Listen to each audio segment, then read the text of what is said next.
ठीक है। तो जो लास्ट वाला हमारा लेक्चर था उसमें हमने बॉन्डिंग से रिलेटेड जो चीज़ें थी वो क्लियर कर ली थी। अब मैं ना तुम्हें कुछ एक बहुत ही मतलब बेसिक सी चीज़ें बताऊंगा जो मतलब ना कभी कभी तुम जैसे आगे देखोगे अगर तुम एडवांस की तैयारी कर रहे हो तो तुम्हें ना कुछ स्टेटमेंट टाइप क्वेश्चन मिलते हैं हमेशा। तो स्टेटमेंट टाइप क्वेश्चन क्या होते हैं, उसमें ना वो कई चीज़ें लिख देगा तो तुम्हें वहाँ पर ना मतलब प्रिडिक्ट करना आना चाहिए कि उसका स्ट्रक्चर क्या है, किसी भी कंपाउंड का स्ट्रक्चर क्या है। तो उस स्ट्रक्चर को आइडेंटिफाई करने के लिए ना कुछ एक चीज़ें होती हैं जो बहुत इंपॉर्टेंट होता है। एक तो होता है डिग्री, है ना। डिग्री पता होनी चाहिए तुम्हें कि जैसे मान लो डिग्री का क्या मतलब होता है वो मैं भी बता दूंगा। कई चीज़ों की डिग्री डिफाइन कर सकते हो तुम क्या नाम से कार्बन की डिग्री डिफाइन कर सकते हो, तुम हाइड्रोजन की डिग्री डिफाइन कर सकते हो, ठीक है ना।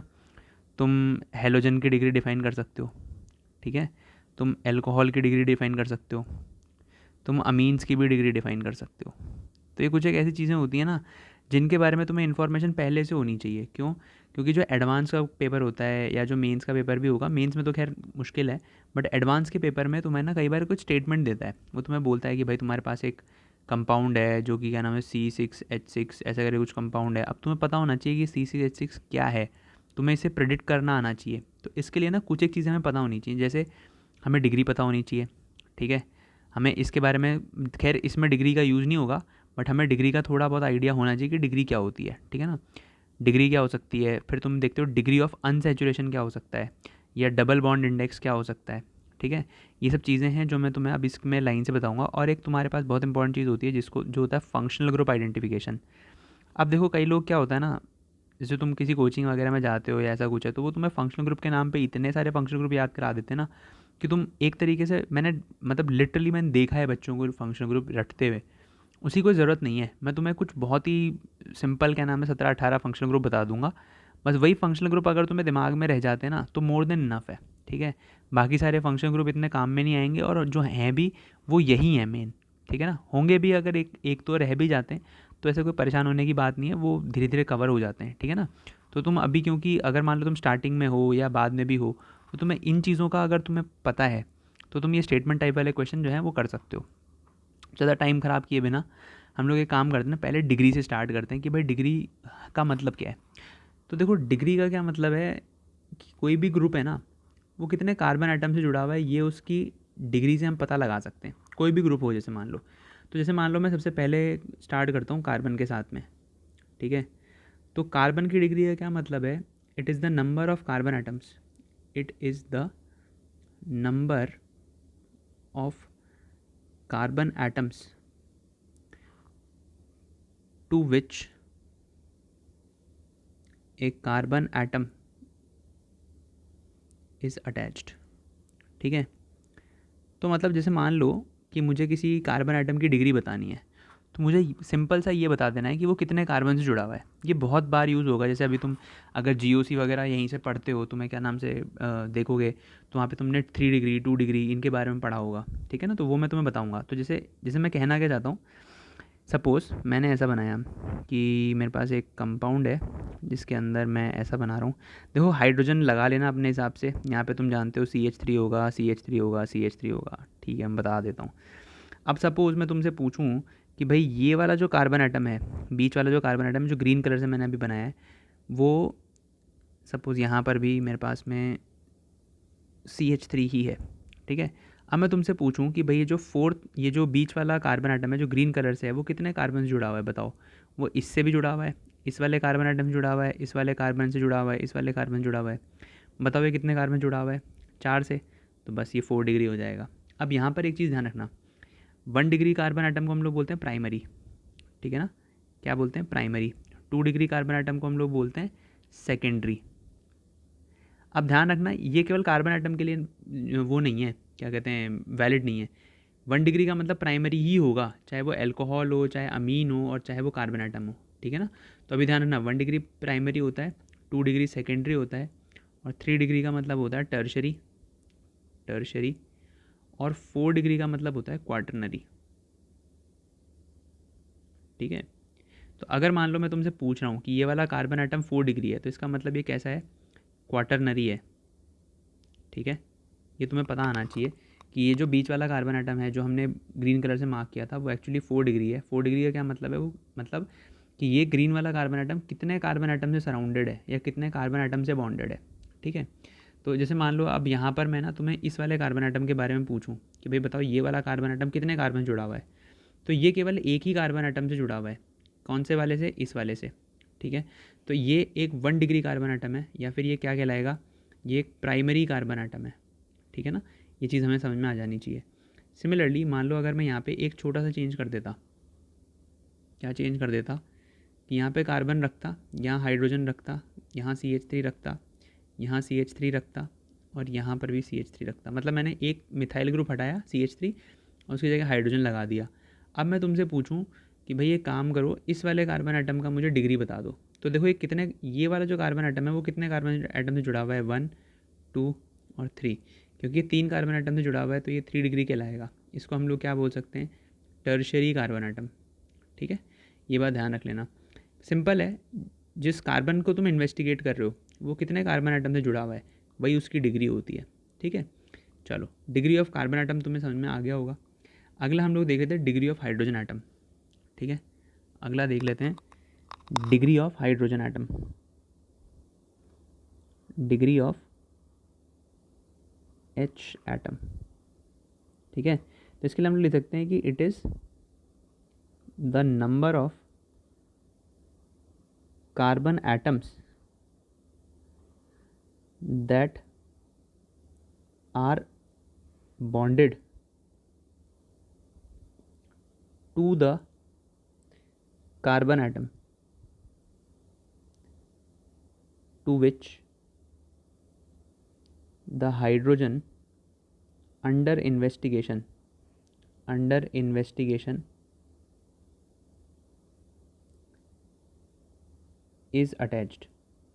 ठीक है, ये देखने में बड़ी भारी डेफिनेशन लग रही है, ऐसा कुछ है नहीं, बड़ी सिंपल सी चीज़ है ये। मान लो मैंने तुम्हें बताया है कुछ ऐसा, ठीक है, और मैंने बोला ये वाला हाइड्रोजन आइटम है जिसकी तुम्हें डिग्री बतानी है। तो तुम्हें करना कुछ नहीं है, तुम्हें चेक करना है कि ये हाइड्रोजन जिस कार्बन से जुड़ा हुआ है वो कार्बन कितने कार्बन से जुड़ा हुआ है। ठीक है ना, तो जैसे मान लो अगर मैं बात करना चाहूँ, मैं इस वाले हाइड्रोजन के बारे में बात कर रहा हूँ, इस वाले हाइड्रोजन के बारे में, तो मैं क्या कहूँगा कि ये वाला हाइड्रोजन आइटम कितने कार्बन आइटम से जुड़ा हुआ है। ठीक है ना, मतलब सॉरी, जिस कार्बन आइटम से जुड़ा हुआ है वो कितने कार्बन आइटम से जुड़ा हुआ है, वही क्या हो जाएगी, उसकी डिग्री हो जाएगी। ठीक है ना, तो ये ध्यान रख लेना। जैसे मान लो कि अगर मैं इसको कहना चाहूँ तो मैं कैसे कह सकता हूँ कि इस हाइड्रोजन से जुड़े हुए कार्बन की कितने कार्बन के साथ जुड़ने की टेंडेंसी है? 1, 2 और 3। ये 3 के साथ जुड़ा हुआ है, तो इसका मतलब ये जो हाइड्रोजन होगा वो 3 डिग्री हाइड्रोजन है। ठीक है, ये बात ध्यान रखना कि ये हाइड्रोजन जिस कार्बन से जुड़ा हुआ है वो कितने कार्बन आइटम से जुड़ा हुआ है, वो उसकी डिग्री हो जाएगी। जैसे सपोज़ अगर मान लो मैं ऐसा कहना चाहूँ कि मेरे पास एक कार्बन है यहाँ पे और वो लगा हुआ है CH3 के साथ में, ये लगा है CH3 के साथ में, यहाँ है हाइड्रोजन और यहाँ है हाइड्रोजन। अब मैं तुमसे पूछूं कि बताओ इसकी डिग्री कितनी है, तो ये जिस कार्बन आइटम से जुड़ा हुआ है वो कितने कार्बन आइटम से जुड़ा हुआ है, बताओ? 2 से जुड़ा हुआ है, तो ये 2 डिग्री हाइड्रोजन होगा। ठीक है, या इसको तुम लोग सेकेंडरी हाइड्रोजन भी बोल सकते हो। ठीक है, तो ये बात ध्यान रख लेना। चलो, तो डिग्री ऑफ हाइड्रोजन भी समझ में आ गई। अब क्वेश्चन उठता है डिग्री ऑफ हेलोजन एटम। ठीक है, अगला क्या है हमारे पास में? Degree of halogen atom. ठीक है, तो ये क्या होता है? Can be defined as defined similar to degree of hydrogen atom. जैसे भी तुमने हाइड्रोजन के लिए डिग्री डिफाइन करी ना, वैसे ही तुम किसी हेलोजन की भी डिग्री डिफाइन कर सकते हो। जैसे मान लो मेरे पास में ये लगा हुआ था, अब की बार मेरे पास यहाँ पे एक हेलोजन लगा हुआ है, तो मेरा हेलोजन जिस कार्बन आइटम से जुड़ा हुआ है वो कार्बन आइटम कितने कार्बन आइटम से जुड़ा हुआ है, बताओ? 3 से जुड़ा हुआ है, तो ये 3 डिग्री हेलोजन होगा। ठीक है, ये ध्यान रखना कि मेरा हेलोजन अंडर इन्वेस्टिगेशन जिस कार्बन आइटम से लगा हुआ है वो कितने कार्बन आइटम से जुड़ा हुआ है, वही उसकी डिग्री हो जाएगी। सपोज़ मान लो मैं तुम्हें ये ऐसा लिख दूँ, CX, यहाँ पर CH3, यहाँ पर CH3 और यहाँ पर हाइड्रोजन। तो मैंने क्या बोला? हेलोजन अंडर इन्वेस्टिगेशन जिस कार्बन से लगा हुआ है वो कितने कार्बन आइटम से जुड़ा हुआ है, वो उसकी क्या हो जाएगी, डिग्री हो जाएगी। तो इसका मतलब 2 डिग्री हेलोजन है ये। ठीक है, तो ये चीज़ें तुम्हें पता होनी चाहिए। ठीक है ना, क्योंकि ये तुम्हारे लिए ना बेसिस क्रिएट करेगी। तुम अभी आगे जा कर के SN1 SN2 मैकेनिज्म्स पढ़ोगे जब मैं तुम्हें पढ़ाऊँगा अगर, तो ध्यान रखना वहाँ पे अगर तुम मेरे से पढ़ते हो तो तुम्हें SN1 SN2 में ये सब चीज़ें पता होनी चाहिए। 3 degree halogen, 2 degree halogen. Similarly मैं 1 डिग्री हेलोजन भी बना के दिखा देता हूँ। तो 1 डिग्री हेलोजन में क्या होता है कि जैसे मान लो मेरे पास कार्बन है और वो लगा हुआ है किसी एक्स ग्रुप के साथ में, और मैंने बोला कि ये मेरे पास में इस तरीके से है CH3। मेरा हेलोजन जिस कार्बन से लगा हुआ है वो कितने कार्बन एटम से लगा हुआ है वो उसकी डिग्री होती है। तो ये हो जाएगा 1 डिग्री एल्काइल हैलाइड। ठीक है, एल्काइल हैलाइड या हेलोजन कहते हैं इसको हम लोग, क्योंकि ये एक ही कार्बन एटम से लगा हुआ है। अच्छा ध्यान रखना इसमें ना एक चीज़ और बता देता हूँ। जैसे मान लो यहाँ पर कोई भी कार्बन एटम नहीं होता, सपोज़ ऐसे कंडीशन आ जाए, ठीक है ना, तो ये जो हेलोजन है वो जिस कार्बन एटम से जुड़ा हुआ है वो कितने कार्बन एटम से जुड़ा हुआ है, एक से भी नहीं। तो इसको हम लोग बोलते हैं 0 डिग्री। ठीक है, ये भी ध्यान रखना, इसको हम लोग क्या बोलेंगे, 0 डिग्री बोल देंगे। ठीक है, चलो तो हमने हेलोजन एटम के बारे में पढ़ लिया है। हेलोजन के बाद में हम लोग आ जाते हैं भाई एल्कोहल के बारे में। ठीक है, degree of alcohol, degree of alcohol. तो ये similar to degree of halogen और हाइड्रोजन, किसी से भी तुम देख सकते हो, क्योंकि हेलोजन और हाइड्रोजन दोनों की सेम होती है। तो एल्कोहल की भी ऐसे आएगी। तो जैसे मान लो कि मैंने तुम्हें ये बना के दे दिया CH3 और यहाँ पर लगा दिया OH। तो जो OH अंडर इन्वेस्टिगेशन है वो कितने कार्बन एटम से लगा हुआ है बताओ, 3 डिग्री से। तो ये 3 डिग्री एल्कोहल होगी। ठीक है, सिमिलरली अगर मान लो मेरे पास ये कार्बन एटम है और मैंने इसको लगाया यहाँ पे, सॉरी ये हेलोजन एटम से, सॉरी हाइड्रोजन एटम से, तो मेरा OH ग्रुप जिस कार्बन से लगा हुआ है वो कितने मिथाइल ग्रुप से या कितने कार्बन एटम से जुड़ा हुआ है, मिथाइल नहीं सॉरी, जो OH अंडर इन्वेस्टिगेशन है वो जिस कार्बन से लगा है वो जितने कार्बन एटम से लगा है वो इसकी डिग्री हो जाएगी। तो जैसे इसकी डिग्री क्या हो जाएगी, 2 डिग्री एल्कोहल कहलाएगा ये। ठीक है ना, ये बात ध्यान रखना। यहीं पे ना मैं जैसे एल्कोहल का बता रहा हूँ तो मैं 2 चीज़ें और बता देता हूँ, ये भी बहुत काम आती हैं। Benzylic and allylic position, benzylic और एलाइलिक पोजीशन। ठीक है ना, ये बता देता हूँ क्योंकि ये बहुत यूज़ होते रहेंगे तुम्हारे आगे। जैसे मान लो कि मेरे पास में कोई एक ऑर्गेनिक कंपाउंड है जिसमें यहाँ पर हेलोजन लगा हुआ है। ठीक है, तो ये जो पोजीशन है ना इसको हम लोग बोलते हैं बेंजाइलिक पोजीशन, बेंजाइलिक पोजीशन। अब ये कौन सी पोजीशन है, ये वो वाली पोजीशन है जैसे मान लो कि तुम्हारे पास में एक ये sp2 हाइब्रिडाइज्ड कार्बन एटम था, तो उस sp2 हाइब्रिडाइज से जुड़ा हुआ जो sp3 हाइब्रिडाइज्ड कार्बन एटम होगा उसको हम लोग क्या बोलेंगे, बेंजाइलिक कार्बन बोलेंगे। ठीक है, ध्यान रखना sp2 से जुड़े हुए sp3 कार्बन एटम को बेंजीन रिंग के ऊपर, उसको हम लोग क्या बोलते हैं, बेंजाइलिक पोजीशन, बेंजाइलिक कार्बन, ऐसा बोल दो। ठीक है, एलाइलिक कौन होता है फिर, एलाइलिक ये होता है कि जैसे मान लो तुम्हारे पास में ये है, इसके ये एक sp2 हाइब्रिडाइज्ड कार्बन एटम है डबल बॉन्ड का, उससे जुड़ा हुआ एक sp3 हाइब्रिडाइज्ड कार्बन एटम है और उसके ऊपर कोई X ग्रुप लगा हुआ है सपोज़, तो हम लोग इसको क्या बोलेंगे, ये हो जाएगा बेंजाइलिक हैलाइड। ये क्या कहलाएगा मेरे पास में, बेंजाइलिक हैलाइड। ठीक है, और जो दूसरा वाला है वो क्या कहलाएगा, एलाइलिक हैलाइड, एलाइलिक हैलाइड। ठीक है, तो ये चीज़ें तुम्हें थोड़ी सी पता होनी चाहिए, बेंजाइलिक और एलाइलिक। अब ये हैलाइड की जगह OH भी लिख सकता है। ठीक है, तो वहाँ पे क्या बन जाएगा, एलाइलिक एल्कोहल बन जाएगा। ठीक है, सिमिलरली यहाँ पर भी अगर मैं OH कर दूँ तो ये हैलाइड या एल्कोहल हो जाएगा। ये फिर वही वाली बात, ये SN1 और SN2 इनके अंदर बहुत यूज़ होती हैं ये। ठीक है ना, ये SN1 SN2 क्या होती हैं, रिएक्शन के टाइप्स होते हैं ये, रिएक्शन मैकेनिज़्म जब मैं बताऊँगा तुम लोगों को तो वहाँ पे हम लोग इसके बारे में डिस्कशन करेंगे। ठीक है, चलो तो बेंजाइलिक एलाइलिक पोजीशन के बारे में मैंने बता दिया है। एल्कोहल्स में हमने बात कर लिया, अब हम बात करेंगे अमीन्स के अंदर, डिग्री इन अमीन्स। ठीक है, देखो ध्यान रखना अमीन्स का क्या मतलब होता है कि अमीन्स पहली बात तो ना, जैसे नाइट्रोजन है, जैसे मान लो तुम्हारे पास में, चलो मैं पहले डेफिनेशन लिख देता हूँ कि it is defined as the number of carbon atoms directly bonded directly bonded to the nitrogen atom of amine. ठीक है, जैसे मान लो मैंने N ले लिया और H3 ले लिया, इसके ऊपर एक लोन पेयर होगा, ये क्या है, अमोनिया है। ठीक है, अब अमोनिया में तुम एक हाइड्रोजन को हटाओ और उसकी जगह एक एल्काइल ग्रुप को इंट्रोड्यूस करा दो। ठीक है, तो जैसे मान लो मैंने ऐसा किया, N lone pair, H, H और R। ठीक है, तो इसका मतलब ये हुआ कि यहाँ पर नाइट्रोजन के साथ में जुड़ा हुआ एक कार्बन आइटम है, तो ये कौन सा होगा, 1 डिग्री अमीन। ठीक है, फिर मैंने क्या किया, वापस से एक हाइड्रोजन हटाया और एक एल्काइल ग्रुप लगा दिया, तो ये क्या बन जाएगा, नाइट्रोजन के ऊपर लोन पेयर और 2 R ग्रुप और ये हाइड्रोजन, तो ये 2 डिग्री अमीन बन जाएगा। ठीक है, सिमिलरली मैं फिर से एक हाइड्रोजन हटाऊँ और एक R ग्रुप को इंस्टॉल कर दूँ, तो ये क्या बन जाएगा मेरे पास में, 3 R ग्रुप लग जाएंगे इसके ऊपर। ठीक है, और ये क्या कहलाएगा, 3 डिग्री अमीन कहलाएगा। अभी भी मैंने तुम्हें बता दिया है कि 1 डिग्री को प्राइमरी बोलते हैं। ठीक है, इसको हम लोग सेकेंडरी बोलते हैं, इसको हम लोग टर्शरी बोलते हैं। टर्शरी को शॉर्ट फॉर्म में हम लोग टर्ट के फॉर्म में डिनोट करते हैं।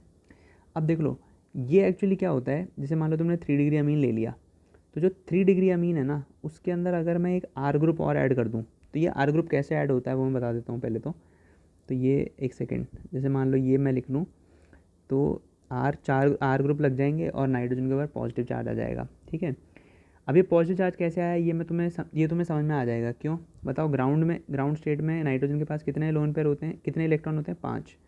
अभी बताओ कितने, 1, 2, 3 और 4। 5 से 1 कम है, इसीलिए पॉजिटिव चार्ज आया है। ठीक है, अभी बनेगा कैसे, देखो नाइट्रोजन के ऊपर लोन पेयर है और R3 है, और तुम्हारे पास में एक R प्लस आया। R प्लस एक्चुअली क्या होता है, कार्बोकेटायन कहलाता है। ठीक है, ये कैसा होता है, इलेक्ट्रॉन डेफिशिएंट स्पीशीज़ होती है, तो ये अपने लोन पेयर से इसके साथ में बॉन्ड बनाता है, तो ये बन जाता है NR4 प्लस। इसको हम लोग बोलते क्या हैं, क्वाटरनरी अमोनियम आयन। ठीक है, तो ये ध्यान रख लेना, ये क्योंकि 4 डिग्री है ना, क्योंकि 4 कार्बन आइटम से लगा हुआ है, इसलिए हम लोग इसको बोलते हैं क्वाटरनरी बोल देंगे या फिर 4 डिग्री बोल देंगे। 4 डिग्री अमीन है ये। ठीक है, चलो, तो यहाँ तक कि हमारी जो डिग्री वाली कंसेप्ट थी ना, वो हमने क्लियर कर ली है, वो हमें समझ में आ चुका है। अब मैं ना तुम्हें एक बहुत ही इंपॉर्टेंट चीज़ बताता हूँ, लिस्ट ऑफ फंक्शनल ग्रुप्स। ठीक है ना, तो हम बना लेते हैं इसको, तो हम इसका जनरल फॉर्म लिख लेंगे, इसका एक सेकेंड, जनरल फॉर्म लिख लेंगे और हम इसका रिप्रेजेंटेशन लिख लेंगे और हम लोग लिख लेंगे इसका नाम। ठीक है, ये चीज़ें हम लोग लिख लेते हैं। कुछ एक जनरल हम लोग देखेंगे, बहुत ही बेसिक, क्योंकि मैं नहीं चाहता कि तुम लोग सारे के सारे फंक्शन ग्रुप याद करने बैठ जाओ। ठीक है ना, और इनको याद करने मत बैठना। ठीक है ना, आराम से धीरे धीरे तुम्हें याद हो जाएंगे। तो जैसे मान लो कि अगर मैं लिखना चाहूँ जनरल फॉर्म में, मैं पहले तो जैसे मान लो कि एल्केन के बारे में बात कर लेता हूँ। ठीक है ना, तो एल्केन क्या होते हैं एक्चुअली, CnH2n+2। ठीक है ना, रिप्रेजेंटेशन हम कर लेंगे, इसमें रिप्रेजेंटेशन की ऐसी कोई ज़रूरत नहीं है। नाम क्या होता है इसका, एल्केन। ठीक है, तो फिर हमारे पास दूसरा क्या बनता है, CnH2n। इसका भी रिप्रेजेंटेशन की ऐसी कोई ज़रूरत नहीं है, ये क्या कहलाता है, एल्कीन कहलाता है। सिमिलरली मेरे पास होता है CnH2n-2। ठीक है, इसके रिप्रेजेंटेशन की ज़रूरत नहीं है, इसको हम लोग क्या बोलते हैं, एल्काइन बोलते हैं। ठीक है, उसके बाद में जो हमारे पास फंक्शनल ग्रुप्स आते हैं, वो जो बेसिक फंक्शनल ग्रुप्स हैं मैं वो बता रहा हूँ। ठीक है, तो ये देख लिया हमने हाइड्रोकार्बन्स, उसके बाद में हेलोजन देखते हैं हम लोग, तो जनरल रिप्रेजेंटेशन की ज़रूरत है नहीं हमें। तो देखो, यहाँ तो मैंने ना तुम्हें जनरल फॉर्म बता दिया इसका। ठीक है, क्या बता दिया, जनरल फॉर्म बता दिया। ठीक है, बट हम लोग इसका रिप्रेजेंटेशन नहीं देख रहे थे। क्यों, क्योंकि इसके रिप्रेजेंटेशन में कोई मतलब नहीं है और नाम हम लोगों ने लिख ही लिया है कि ये क्या होता है। सिमिलरली जैसे मान लो मैं तुम्हें बता दूँ RX। ठीक है ना, अब RX क्या होता है, या फिर इसको ऐसे लिख लो कि तुम कोई भी X ग्रुप लगा रहे हो सपोज, तो ये क्या कहलाएगा, मान लो तुम्हारा जो किसी एल्काइल ग्रुप के साथ लगा हुआ है आर कोई एल्काइल ग्रुप है और उसके साथ में कोई हेलोजन लगा हुआ है, जहाँ पे एक्स कुछ भी हो सकता है, फ्लोरीन, क्लोरीन, ब्रोमीन या आयोडीन, तो इसको हम लोग क्या बोलते हैं, alkyl halide. Alkyl halide. Alkyl group कौन है, एल्काइल ग्रुप है आर और एक्स क्या है, हैलाइड। अगला होता है तुम्हारे पास में ओ एच ग्रुप, ठीक है ना। इसको तुम कैसे डिनोट करते हो, आर ओ एच से। ये क्या कहलाता है, एल्कोहल, ठीक है, एल्कोहल कहलाता है। एल्कोहल के बाद में आ जाओ तुम, देखो एल्डिहाइड ले लेते हैं, सी एच ओ। ये कैसे डिनोट होता है, R C double bond O H. इसको हम लोग क्या बोलते हैं, एल्डिहाइड, ठीक है। फिर होता है हमारे पास में सी ओ आर, तो ये क्या होता है, R C double bond O R. इसको क्या बोलते हैं, कीटोन, ठीक है। ध्यान रखना, ये यूजुअली हमारे जो हैं ये क्या कहलाते हैं, कार्बोनाइल कंपाउंड्स। कार्बोनाइल कंपाउंड बाकी को भी कहते हैं, पर ये हमारे मतलब बहुत ही बेसिक कार्बोनाइल कंपाउंड है जिनकी हमें ज़रूरत पड़ेगी आगे, ठीक है। ये हो गया। उसके बाद में हमारे पास में एक और फंक्शनल ग्रुप होते हैं, जैसे मान लो कि सी डबल बॉन्ड हो, या ऐसे लिखने की बजाय हम इसको ऐसे लिखते हैं, सी ओ ओ आर, ठीक है। तो ये क्या बनेगा, R C double bond O R. इसको हम लोग क्या बोलते हैं, एस्टर, ठीक है। उसके बाद हमारे पास, एक सेकेंड, मैंने ना एक नहीं लिखवाया तुम्हें, यहाँ पे लिख लेते हैं हम लोग इसको, ओ आर, ठीक है। क्या हो जाएगा, आर ओ आर, ठीक है। इसको क्या कहते हैं हम लोग, ईथर कहते हैं। ये वाला थोड़ा ध्यान रखना, ईथर हो गया। एस्टर पढ़ लिया हम लोगों ने। एस्टर के बाद में हमारे पास में आता है C O C L, R C double bond O C L, जिसको हम लोग बोलते हैं एसिल क्लोराइड, एसिल क्लोराइड, ठीक है। फिर होता है हमारे पास में सी ओ आर, ठीक है। तो बनता है R C double bond O C double bond O R. इसको हम लोग बोलते हैं एसिड एनहाइड्राइड, एसिड एनहाइड्राइड, ठीक है। फिर होता है हमारे पास C O N H two, ठीक है। ये क्या होता है, R C double bond O N H two, जिसको हम लोग क्या बोलते हैं, अमाइड, अमाइड, ठीक है। अब देखो एक बहुत इंपॉर्टेंट चीज़ बताता हूँ, चलो रुक जाओ, एक और कर लेते हैं पहले फिर बताता हूँ। ये होता है सी एन, ये क्या होता है, R C triple bond N, इसको हम लोग क्या बोलते हैं, नाइट्राइल। एक बहुत इंपॉर्टेंट चीज़, देखो ये जो तुमने 5 पढ़े ना, यहाँ से लेकर के और ये यहाँ तक, ये सारे क्या कहलाते हैं, इन सब का एक नाम होता है जिसको हम लोग बोलते हैं एसिड डेरिवेटिव्स, एसिड डेरिवेटिव्स। क्यों बोलते हैं हम इनको एसिड डेरिवेटिव्स, देखो तुम अगर नोटिस करो तो इन सब में डिफरेंस किसका आ रहा है, इसका, इसका, इस ग्रुप का और इस वाले का, ठीक है। अब ये थोड़ा सा अलग है, ये क्यों अलग है, ये हम इसकी रिएक्टिविटी समझेंगे। बट अगर मैं कार्बोक्सिलिक एसिड देखना चाहूँ तो कार्बोक्सिलिक एसिड क्या होता है, ये होता है सी ओ ओ एच, ठीक है। या फिर मैं इसको C double bond O H बना सकता हूँ, ठीक है ना। अगर मैं ओ एच को हटा करके एन एच टू ओ सी ओ आर सी एल या ओ आर लगा दूँ तो ये एसिड डेरिवेटिव वाले फंक्शनल ग्रुप बन जाएंगे, मतलब एसिड से डिराइव्ड हैं ये फंक्शनल ग्रुप, तो इसलिए हम लोग इसको क्या बोलते हैं, एसिड डेरिवेटिव्स बोलते हैं, ठीक है। हमने ये देख लिया, इसको हम लोग बोलते हैं कार्बोक्सिलिक एसिड, कार्बोक्सिलिक एसिड, ठीक है। फिर उसके बाद में हम लोग देख सकते हैं SO3H को, जो होता है R S double bond O H, इसको बोलते हैं sulphonic acid group, sulphonic acid group, ठीक है।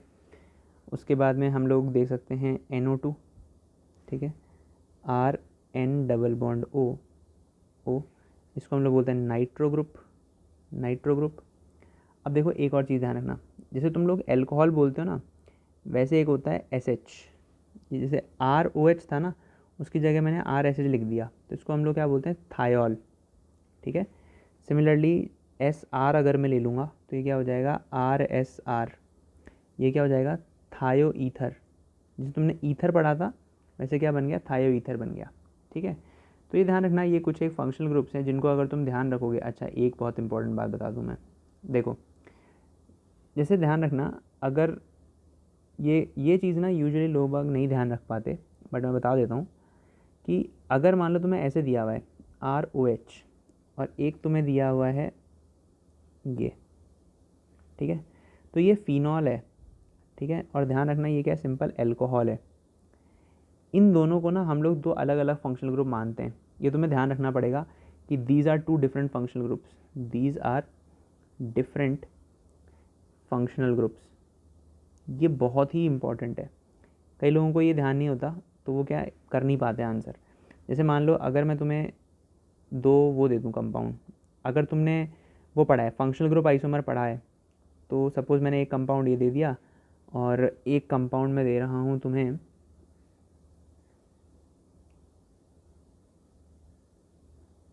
ये वाला, ठीक है। तो देखो अगर तुम देखोगे ना तो ये फिनॉल डेरिवेटिव है, ये क्या है, फिनॉल डेरिवेटिव है, और ये वाला जो है ये एक्चुअली बेंजाइल अल्कोहल है, ठीक है ना, बेंजाइल अल्कोहल है। तो दोनों एक दूसरे के क्या हैं, फंक्शनल ग्रुप आइसोमर्स हैं। ये क्या हैं, ये एक दूसरे के फंक्शनल ग्रुप आइसोमर्स, ठीक है। तो पहली बात आइसोमर है, इसका मतलब क्या है, ये तो तुम 10th तक भी पढ़ चुके होते हो कि फंक्शनल ग्रुप आइसोमर का मतलब ये है कि जिनका मॉलिक्यूलर फार्मूला और मॉलिक्यूलर वेट सेम हो। और फंक्शनल ग्रुप आइसोमर क्यों कहा है, क्योंकि फिनॉल और अल्कोहल एक दूसरे के क्या होते हैं, मतलब दो अलग अलग फंक्शनल ग्रुप कंसिडर किए जाते हैं और दोनों एक दूसरे के फंक्शनल ग्रुप आइसोमर होते हैं, ठीक है। तो ये बहुत ही बेसिक चीज़ें थी जो हमने देख ली थी। अगर अगला जो जो हमारा वीडियो होगा उसके अंदर हम लोग डबल बॉन्ड इक्विवेलेंस के बारे में समझेंगे या डिग्री ऑफ अनसैचुरेशन के बारे में सीखेंगे, ठीक है। तो तब तक के लिए इसको देख लेना, और बाकी अगर आपको इस वीडियो से कुछ सीखने को मिला या ये हेल्पफुल लगा तो please like, comment and share with your friends, ठीक है ना। क्योंकि होता क्या है कि जब आप ये बताते हो ना लोगों को तो हमें क्या मोटिवेशन मिलता है यार, ठीक है, और इस तरीके से कंटेंट प्रोवाइड करने में फिर और मज़ा आता है, ठीक है। अब अगर आप लाइक नहीं करोगे, सब्सक्राइब नहीं करोगे, शेयर नहीं करोगे तो होगा कि चैनल ग्रो नहीं कर पाएगा, और चैनल ग्रो नहीं करेगा तो फिर वही ये मोटिवेशन ख़त्म हो जाएगा बनाने में, ठीक है। तो प्लीज़ आपका काम है ये 3 चीज़ें करना, ठीक है। तो इसको बिना किसी आलस के जो है कंप्लीट कर देना, ठीक है।